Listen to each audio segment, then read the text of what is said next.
Good day, everyone. Today, we are going to talk about the different advantage and disadvantage of the social media platform. Social media platforms. Social media platforms is a collective term for a website and application which focus on communication, community-based input, interaction, content sharing, and collaboration. Now that we know the definition of social media platforms, let's go ahead and discuss the different disadvantages and advantages of using the social media platforms. Can promote more effective. In this era, the use of mobile device that can access different online platforms have become more abundant. This explains the reason why there is a huge amount of people in the internet. Everything you put in these online platforms can go boom in an instant. In that case, why not put an advertisement about your business? This can create an opportunity and a pathway for your business to be well known and be successful. Advantage of online platforms. Communication with other people are made easy.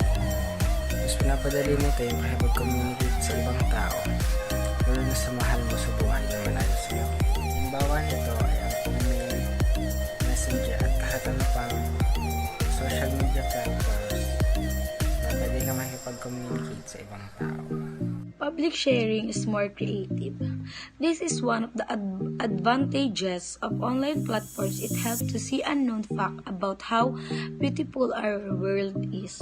Through sharing unique talents, culture, and amazing things to internet, it creates a wonderful and colorful community of social media. Many satisfying things will be seen by different individuals that can put different emotion in the face of many people. One of the advantages of using online platform, information is spreading fast because of social media. Because we have 3.81 people actively using social media in the whole world.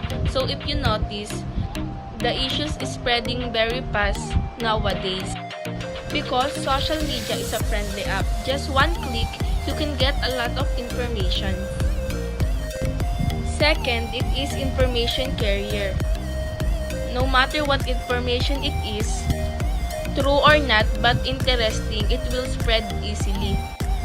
And based on my opinion, people prefer to glean information on social media because just a fewer people are selling newspaper. So that it is common to people to just read information or news in the social media. Online platform is very helpful because almost all citizens will benefit. Like our adults, they can do business like online selling. They can earn a lot of money. Then for teenagers or students, they can have advanced learning or information that have not been taught in school. And it also helps their schoolworks. For example, you have reportings but you don't have enough informations in your book. All you have to do is just search on various sites like Google, Safari, and etc. It is spread all over the country because we have a lot to do. And I will repeat, almost everyone will benefit. Health issues. The excess usage of social media can also have a negative impact on our health. Since exercise is the key to lose weight, most of the people get lazy because of the excessive use of the social networking sites. This research by Discovery will shock you by showing how bad your health can be affected by the use of the social media. Another one is there's not much privacy. This issue is not big of a deal if you're safe with your documents and such, but without much safety, this can be a big of a problem. All your data will be scattered through many online platforms, and in that way, your privacy to your documents that you keep to yourself only is not that private anymore. Preventing this will be a big of a much of a help to you and the safety of your documents as well, like using a security online like VPN or virtual private network. That's your face-to-face interactions. Why do these things occur on online platforms? Well, Face-to-face interactions doesn't occur very much often because it is only sometimes used when there's an important meeting to discuss. Greetings to friends when there are events and such.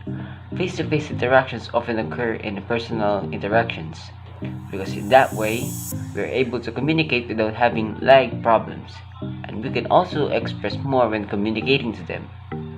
In online platforms, we always use chats and posts to communicate with a person rather than having a face-to-face interaction or video call, as we say it. Cyberbullying. This is a type of misconduct that is clearly one of the disadvantages of using social media platforms. Since everyone can freely create dummy accounts, a lot of people use this as an opportunity to perform mischiefs, like sending blackmails, trash talking, and spreading rumors. This is clearly what bullying in the internet means. There are several effects of cyberbullying to an individual, like declining school performance, changing behavior, and lastly, suicide. In promoting a business, is the consumer won't fully trust what you are promoting 100%. Using online platforms is still different from physical promotion of a product. When you promote your business, in the internet, it's disadvantage.